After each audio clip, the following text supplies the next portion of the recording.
പാഠഭാഗം പഠിച്ചു കഴിഞ്ഞു അല്ലെ? പാഠഭാഗത്തില് കവിതയുടെ ഒരു താളം ഉണ്ടല്ലോ, എന്തായത്? പാടി നോക്കിയാലോ?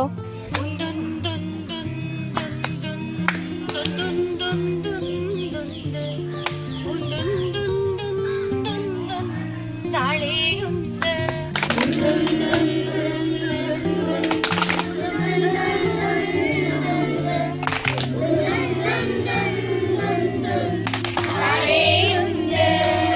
ശ്രദ്ധിച്ചല്ലോ.